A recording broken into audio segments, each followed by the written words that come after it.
Nagkadaiyang aktibidad ang giplastar sa pag-arangkada sa week-long celebration sa Aligokoy Festival sa Barangay Lapasan sa Cagayan de Oro City. Aniya akong report. Sadya nga gibuksan ang week-long celebration sa Aligokoy Festival sa Barangay Lapasan, Cagayan de Oro City adlong Biyernes. Kini ang tinuig nga selebrasyon sa barangay sa mga grasya nga nadawatan niini dungan sa pagsaulog sab sa pista sa ilang patron nga si San Roque. Nagkadaiyang performances gikan sa local artists sa barangay ang nagpabibo sa pagbukas sa kapistahan, lakip na ang giatangang fireworks display. Matod sa Barangay Council, mukabat sa 1.7 million pesos ang budget alang sa Aligokoy Festival karon tuiga. Butang nga ilag yun gipasigo alang sa mga nagkadaiyang kalingawan. Nalang may gipang adjust nga dito sa actual among limit, pero ang event same ra na.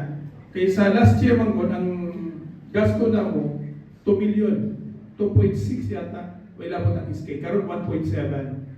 Then, wala po sa SK, kay namang gawin ang SK ko ay kawalingon na location na sila ang naghandle. Usa sa mga highlights sa mong kapistahan ang Miss Lapasan, diin magtigi ang 12 ka mga kandidata nga miagi sa makuting selection process. Naplastar na sab ang security measures nga ipatuman. Gabi semana na tayo coordination meeting sa atong mga main uniforms, no?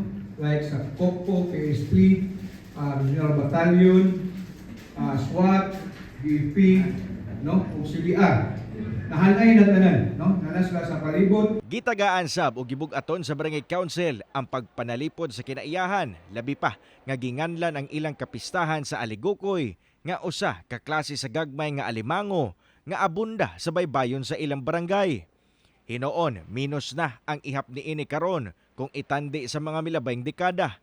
Epekto sa komersyalismo, busa, doble ang ilang paningkamot aron mabalik ang kaabunda sa maong mga mananap sa ilang kabaybayunan. Kaya grabe na makita ang development, pero mahimo nga free sa mga butang na cause ang pollution sa mga sama sa mga garbage nga maprotektahan ang pinaagi sa pag-support ng mga nagkasta. Kaya ang DNR o ang DPE ko na siya magbutang.